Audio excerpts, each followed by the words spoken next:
नमस्कार मित्रों, निखिलेश आनंद ज्ञान ज्योति चैनल में आपका स्वागत है। आज मैं एक प्रश्न के साथ आपके सामने उपस्थित हुआ हूँ। YouTube के माध्यम से लोगों ने फ़ोन किया कि आपने वीडियो में कहा कि मंत्र गुरु से लेना चाहिए और मंत्र करने से जो शरीर पर प्रभाव पड़ते हैं उसके बारे में वो जानकारी चाहते हैं। मित्रों, आपका प्रश्न बहुत अच्छा है और जो भी आपने प्रश्न पूछा उसके बारे में ही चर्चा करते हैं।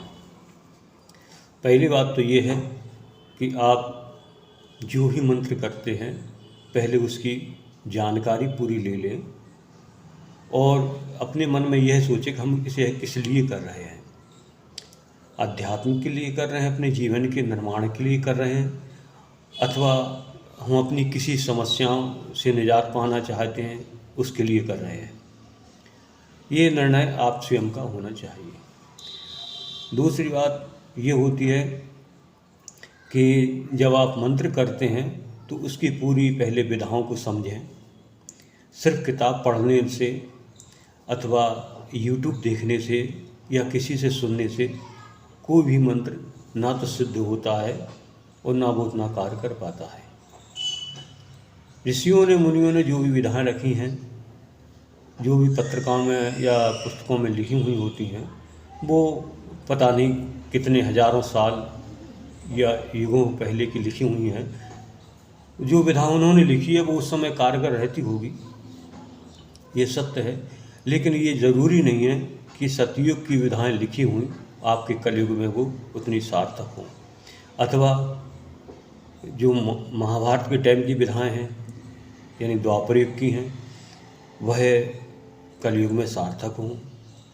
तो ये युग युग धर्म संभावनी, धर्म का मतलब होता है धारण करना।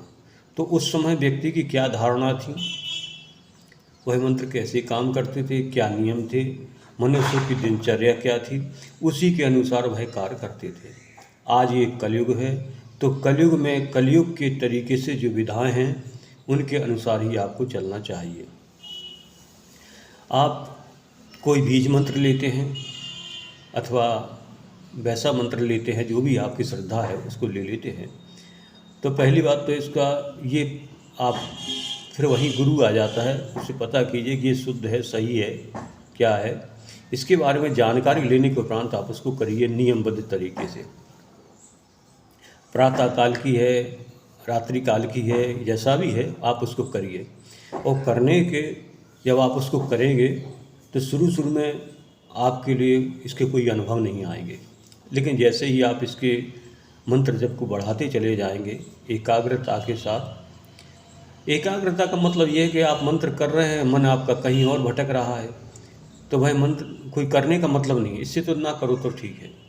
जब आपका मन भटकेगा तो उसमें फिर क्या होता कि जो मंत्र की ऊर्जा बनेगी वह ऊर्जा उसी दिशा में जाती है जिस दिशा में आपका मन जाएगा। और आपका मन गलत विचारों की तरफ जा रहा है तो वो उन्हीं विचारों को बढ़ाएगी। फिर सही विचारों में जा रहा है तो सही विचारों को बढ़ा देगी। तो आपकी ऊर्जा जो है उसके लिए सही रास्ता दीजिए। जब आप मंत्र थोड़ा आगे करेंगे तो सबसे पहले वो आपके शरीर की क्लीनिंग करता है, यानी शरीर की शुद्धि करता है। जैसे अपन कोई बिल्डिंग बनाते हैं, मकान बनाते हैं, अथवा किसी मकान में किसी तरह बैठते हैं तो वहाँ की जगह साफ करते हैं, ऐसे ही वह मंत्र आपकी शरीर की सफाई करेगा। वो किस तरीके से करेगा, जैसे आपका शुरू में होगा तो आपके हाथ पैरों में दर्द हो जाना, कमर में दर्द रहना, सर में भनभनाहट टाइप की हो जाना, कभी कभी पेट भी खराब हो सकता है, बार बार आपको दिशा मैदान जाना पड़े, अथवा कभी कभी किसी के ये हो जाता है कि पेट में समस्याएं हो जाती हैं, दर्द होता है।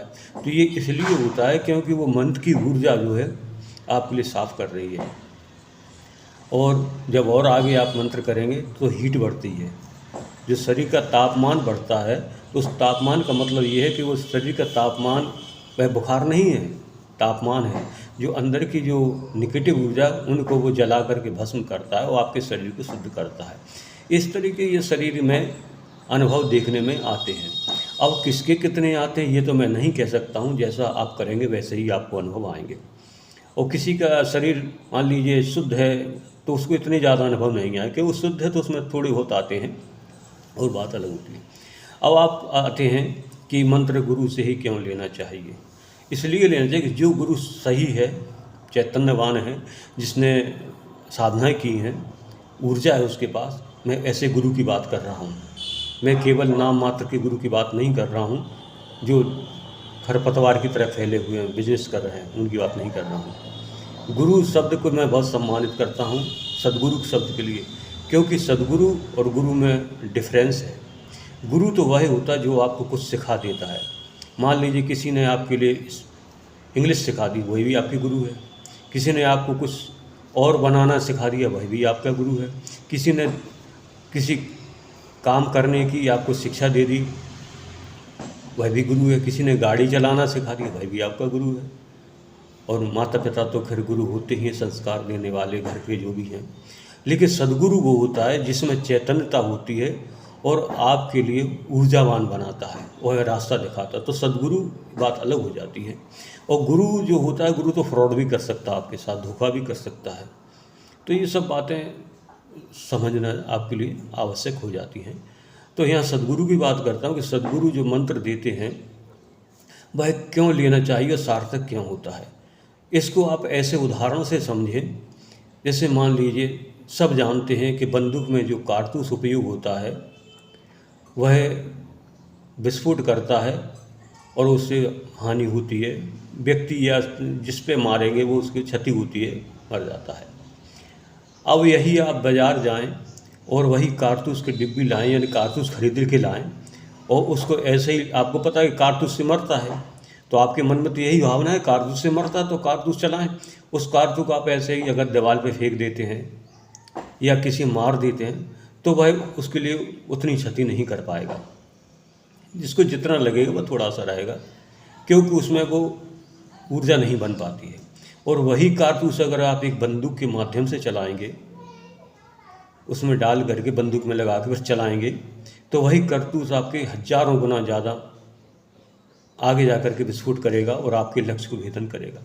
ऐसे ही गुरु जो मंत्र देता है वो अपने मुख से बोल करके फिर आपको देता है, तो वो मंत्र जो है बहुत सार्थक होता है, ऊर्जावान होता है, चैतन्य होता है, और उससे आपको बहुत लाभ भी प्राप्त होते हैं।